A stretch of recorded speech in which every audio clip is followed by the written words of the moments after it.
그럼 5년에 한 번씩 바뀌는 걸로 알겠습니다. 예. 자, 이제 부동산 대토론회 지난주에 화수금 이렇게 있었고요. 이번 주 목요일 날 대토론회가 예고돼 있는데 초대 받으셨죠? 예, 뭐 갈까 말까 지금 생각 중입니다. 안 가시고요? 가죠. 예. 갈 거면서 뭘 또 고심을 한다고 이렇게 또 연막을 비시는. 예. 전반적인 부동산 토론회 지금까지는 어떻게 보고 계세요? 지금까지 이제 토론회들을 보면 대토론회로 다 미루고 있다.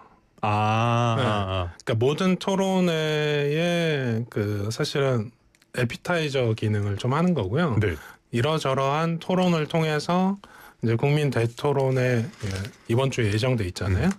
거기에서의 의사결정들로 사실은 다 쏠려 있다 이렇게 평가를 할 수 있기 때문에 사실은 결정된 게 없는 거죠. 의견은 계속 듣고 있는데 결정은 23일에 뭐 전반적으로 의사결정들이 나올 거다 이렇게 보시는 게 맞을 것 같습니다. 근데 대토론회 이거 지금 2시간 예정돼 있잖아요. 그렇죠. 20시간 해야 되는 거 아니에요? 이럴 거면? 뭐 그건 제가 정하는 게 아니니까. 2시간 동안 다들 한마디씩 하면 끝날 것 같은데. 그런데 지금까지 지난주 토론회를 쭉 보면은 정부랑 시장의 의견 이게 엇갈리고 있다라는 평가도 있는 것 같아요. 어떤 부분에서 그런 평가 나오는 걸까요? 예, 뭐 전반적으로 시장의 그 현상들. 그러니까 우리가 이재명 정부 1년을 돌아보면 사실은 가격이 억눌렸다고 보기엔 사실은 급등한 지역이 너무 많으니까 지표로 명확하게 나오니까 보통은 근데 매매가가 오르면 뭐 전월세 정도는 조금 잠잠하거나 이런 현상들이 있었는데 이번에는 사실은 전세든 월세든 이 주거비가 같이 오르면서 동시에 매매가가 같이 튀고 그러면서 분양가는 또 한계가 있고 그대로 가고 그러면서 공급은 또 어렵고 그러면서 대출은 또 어려워지고 뭐 여러 가지로 어떤 의미에서는 저변에 깔려 있는 실수요자가 압박감이 심하다 보니까 우리가 실수요자 하지만 정확한 정의는 사실 명확하진 않으나 그렇죠. 굳이 정확하게 이걸 정의를 내려보면 무주택 생애 최초자는 진성 실수요자죠. 그렇죠. 근데 이런 분들조차도 이제 뭐 3억 원 한도 제한이라든지 뭐 정책 모기지에서 한도 제한이라든지 이런 부분을 제한을 받으니까 불만들이 커질 수 있는 환경이죠. 이른바 그러니까 먼저 대출을 받은 사람이 좀 더 유리하다 보니까 그렇죠. 네. 뭐 막차에도 타지 못하신 진성 실수요자는 이제 불만이 좀 커질 수 있는 그런 상황이다 이렇게 봅니다. 윤석열 정부 때 거 있었잖아요. 특례 보금자리론. 지금 생각하면 그게 얼마나 꿀 같은 상품이었는지라는 생각도 드는데 내장님께서 지금 한 문장 속에 어렵다는 단어를 여러 번 쓰신 걸 보면은 상황이 진짜 어렵긴 어려운가 봐요. 지금 부동산 민심도 썩 좋지가 않은 것 같아요. 한국갤럽 여론조사에서도 부동산에 대한 부정적인 평가가 더 많았고요. 또 1년 동안 집값이 지금보다 더 오를 것이라는 응답이 55%, 내릴 거라는 응답이 14%에 그쳤는데요. 잠깐 전제 사항 말씀드리면 지난달 30일부터 이달 2일까지 전화 면접 방식으로 전국 18살 이상 유권자 1,005명을 대상으로 실시한 조사고요. 중앙선거 여론조사 심의위원회 웹사이트 참고하시면 되겠습니다. 자, 이런 여론조사 결과 어떻게 보십니까? 예, 저희도 뭐 매년 상하반기 수요자 설문조사를 하고 있습니다. 맞아요. 참고 많이 하고 있습니다. 맞습니다. 근데 그 과정에서 보면 사실 작년에 이제 올해 상반기를 전망할 때 15 대책 이후에 분명히 설문조사를 했음에도 불구하고 상승 전망이 더 커졌어요. 하락 전망은 줄어들고 여기서도 보시는 것처럼 상승 응답이 55%, 하락 응답이 14%잖아요. 네. 이거는 이제 매매가에 대한 건데 매매가에 대한 전망에 근저에 깔려 있는 건 앞서 잠깐 설명드린 전월세 시장이 있는 거거든요. 그래서 이게 전세에 대한 전망으로 따로 오고 월세에 대한 전망으로 따로 오게 되면 이 지금 오를 거란 전망이 더 강해집니다. 네네네. 그러니까 예를 들어서 전세로 가면 오를 거라는 전망이 뭐 70%, 80% 이 수준까지 올라오고요. 월세로 가면 거의 90% 수준까지 올라와요. 무슨 얘기냐? 전월세 주거비에서 압박받는 요소들이 결국은 이 매매가 쪽을 건드리고 있다. 이런 평가의 하나의 근거 자료로서 보실 필요가 있는 거죠. 그러니까 전월세가 불안하니까 어쩔 수 없이 매매에 나설 수밖에 없는 그런 상황이다. 그렇습니다. 그리고 이런 지표들을 보실 때 해석을 하실 때 좀 주의하실 부분은 단순히 55%, 14%가 중요한 게 아니고 격차가 중요합니다. 몇 배 정도 네네네. 차이 나냐 보면 거의 한 4배 차이 나잖아요. 그럼 4배에서 한 5배 정도의 편차에서 상승 전망이 더 큰 거니까 이 해석에서의 그 여러 가지 지표들 변수들을 고려해 보면 사실 지금 하반기로 들어갈수록 이 신축 혹은 구축 쪽에서의 공급 이슈가 있어서 네. 거기서 압박받는 요소들이 근저에 깔려 있다 이렇게 평가하면 좋습니다. 이거는 실제로 집값에 영향을 미치게 되잖아요. 아무래도 군중 심리에 대한 거니까요. 수요자가 어떤 선택을 할지에서 지금 이러이러한 현상들이 있다니까 그러니까 어떤 의미에서 보시냐면 내가 이제 의사결정을 할 때 네. 보통 이제 여러 사람들은 어떻게 생각을 할까를 보고 판단하거든요. 근데 그 과정에서 군중 심리가 이렇게 움직이고 있으면 사실은 본인이 선택하는 게 타이밍을 놓칠 수 있다라는 약간 심리적인 압박을 받습니다. 네. 그 과정에서 의사결정들이 더 빨라질 수 있다. 더 빠르게 움직여야 된다. 그렇습니다. 심리에 대한 문제인 거죠.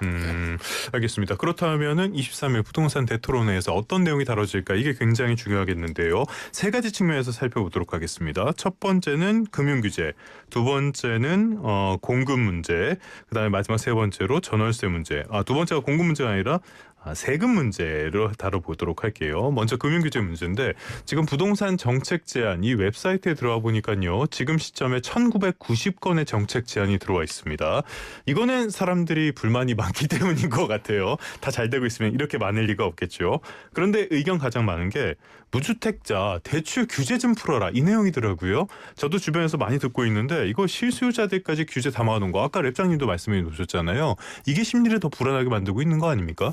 맞습니다. 그러니까 우리가 그 시장 원리 혹은 정책에 대한 어떤 목적성 이런 것들을 판단을 하면 사실 어떤 정부도 정책 목적상에서 무주택자가 유주택자가 되는 과정에서 사실은 우산 기능을 했었죠. 좀 더 지원을 하는 경향성이 컸습니다. 네. 실수요자일수록. 근데 지금은 어떤 의미에서는 일괄 규제잖아요. 그래서 우리가 627 대책에서 6억 원 한도만 줄 거야.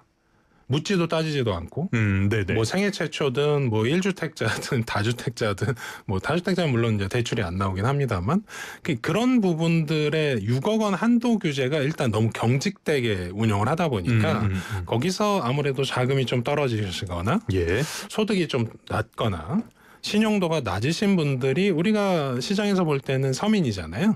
그분들이 더 이런 구조에선 취약하죠. 627 대책 나왔을 때 랩장님이 하셨던 말씀 저 기억나요. 위험하다고.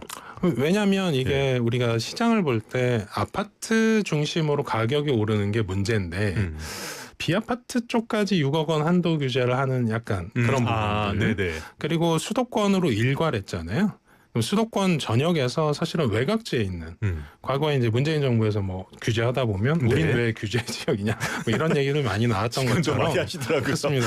그래서 뭐 외곽지까지도 뭐 6억 원 한도 규제에서 움직여야 되는 건지. 하다못해 최근에 이제 은행권에서 국민은행에서 이제 시작을 했죠. 3억 원 한도 맞아요. 규제를 한다. 예. 이럴 때 실수요자에서는 좀 빼줘야 되지 않나. 뭐 이런 불만이 당연히 나올 수밖에 없거든요. 왜냐하면 여기서 이제 토론회에서 나오는 이슈는 이겁니다. 자금력이 있고 네. 현금 부자들 혹은 최근에 우리가 청약을 하면 뭐 계약금만 뭐 4억 이렇게 내야 되는 구조에서 과연 누가 그 부분에 더 그 위축될까 네. 하면 실수요자겠죠. 그렇죠. 네. 네. 근데 핵심은 정부의 정책 목표는 원래 주택 소유를 높이는 데 있습니다. 네, 무주택자가 자기 주택을 그렇지. 소유하고 네. 거주하고 그걸 이제 장기간 거주하면서 시장의 어떤 버퍼로서 작동하는 이런 부분들을 유도해야 되는데 지금은 유주택자가 되는 과정을 좀 네. 막고 있다 이렇게 네. 평가하고요. 그러면서 이제 생산적 금융이라는 쪽으로 그 자금을 돌리기 위해서 부동산 시장 쪽에 자금이 투입되는 것 자체를 좀 막아서는 경향이 너무 강하다. 이렇게 평가를 하다 보니까 막히는 분들이 대부분 이제 서민들이 그렇죠. 보는 네. 거죠. 예. 실제로 막는다고 막아지지도 않고 현금 부자 이런 분들은 오히려 더 좋은 결과가 될 수도 있고 자 그러다 계속 말씀해 주신 것처럼 공급적인 이슈도 있는데요. 이 공급 문제 계속 커지다 보니까 김영범 실장이 어제 방송에서 단기 공급 대책을 총동원하겠다. 그런데 재건축 재개발은 이거는 맞는 대책 아니다 하면서 소극적인 모습이더라고요. 저는 들으면서 앞뒤가 좀 안 맞는 것 같은데 이 생각했는데 어떻게 잘 들으셨습니까? 예, 뭐 이렇게 보면은 사실 예. 우리가 지금 공급 대책이 97 공급 대책 때 135만 호 착공 계획을 수도권에서 세웠고요. 네. 그리고 129 공급 대책으로 6만 호를 덧대서 총 140만 호 수도권 내에서의 착공 계획이 이미 확정돼 있습니다. 네. 근데 그 안에는 뭐 임대주택을 재건축하는 정책부터 유유부지를 하는 것부터 뭐 그린벨트부터 3기 신도시부터 재개발 재건축까지 총 망라돼 있습니다. 그러니까 무슨 얘기냐면 사실은 140만 호가 최대치라는 거죠. 현재까지 이재명 정부 1년 동안 공급 대책이 그 부분에 압축돼 있으니까. 그게 전부 다 일단 되더라도. 왜냐하면 수도권에서의 140만 호고 착공 계획이고 근데 그 부분들이 지표상에서는 아직 계획대로 가고 있다고 보기는 어렵습니다. 올해 상반기를 돌아봤을 때. 네. 그러다 보니까 끌어올 수 있는 거는 다 끌어와야 되는 거지.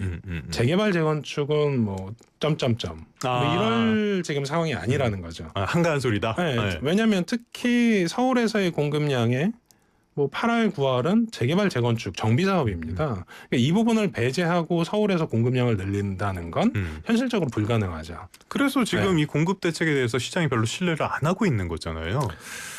뭐 그럼에도 네. 공급이라는 건 네. 사실은 수요층들이 받아들일 때 그래도 노력하고 있구나 라는 것들을 끊임없이 발굴을 해야 되는 겁니다. 그러다 보니까 공급 대책을 뭐 닥치고 공급 뭐 이런 얘기 나왔던 것처럼 사실은 공급에는 최대한 경주를 하는데 지금 중요한 건 140만 호를 빨리 하는 게 더 중요합니다. 속도가 더. 새로운 공급 대책을 계속 내놓으려고 해요. 그러면 예를 들어서 윤석열 정부 때로 가보면 270만 호 플러스 알파 계획을 세웠잖아요. 네. 그렇죠? 근데 네. 몸통은 270만 호고 플러스 알파는 이제 유유부지 계속 발굴하거나 신규 택지 발굴하거나 이런 거였거든요. 예. 그럼 지금도 140만 호가 확정돼 있으니까 나머지는 격가지 공급 대책입니다. 네네네. 그러니까 140만 호가 몸통이죠. 그럼 이 몸통을 어떻게 빨리 확산시킬 거냐에 대한 노력들이 중요한 거지. 여기서 이제 순차적으로 하는 부분들, 예를 들어서 비아파트 쪽 활성화시키는 것도 이 140만 호가 잘 되면서 비아파트 활성화가 맞는 거죠. 네. 근데 이 140만 원 어떻게 되고 있어? 그러면 새로운 공급 대책을 내놓는다라는 발언으로는 한계가 있다는 거죠. 요걸 조금 더 명확하게 시장에 계속 알려주는 게 더 중요하겠네요. 그렇습니다. 그런데 말씀하신 것처럼 요 부분이 지금 잘 안 되고 있기 때문에 아직까지도 지자체 논의가 다 끝나지 않은 것 같더라고요. 이것도 지켜봐야 될 문제고요. 첫 번째 공급 문제 살펴봤고요. 두 번째로는 세금 문제 살펴보도록 하겠습니다. 이 세금 문제 계속적으로 논란이 되는 게 보유세, 양도세 이렇게 올려놨으면서 보유세까지 같이 올릴 거냐. 어제 김용범 실장이 양도세는 낮춰야 된다는 주장에 대해서 고려는 하고 있는데 뭐 일률적으로 낮추는 건 아니다. 뭐 이런 식으로 얘기를 하더라고요. 어떤 의미로 이걸 받아들여야 됩니까? 예, 최근에 뭐 정부 여당 쪽에서의 스탠스가 조금씩 바뀌고 있는 것들이 보이거든요. 예. 과거에는 이제 부자 감세 좀 프레임에 좀 갇혀서 사실은 보유세도 강화하고 거래세도 강화하고 징여 상속도 강화하고 뭐 그러니까 모든 세금을 다 강화하는 쪽으로 했었는데 최근 들어서는 그래서 이제 재산세, 종합부동산세를 올릴 거면 강화할 거면 거래세 쪽은 낮춰주는 쪽으로 조금 의견들이 가고 있는 느낌이 들어요. 그렇죠. 한 20년 전부터 그런 게 대세적인 의견이었죠. 왜냐하면 시장에서 뭐 대통령께서 발언하신 것처럼 뭐 신축만 공급이냐. 매물을 내놓게 하는 것도 공급이다 이런 발언들도 하셨거든요. 그러니까 무슨 얘기냐? 그러면 시장에 매물을 내놓게 하려면 그건 키는 거래세가 지고 있죠.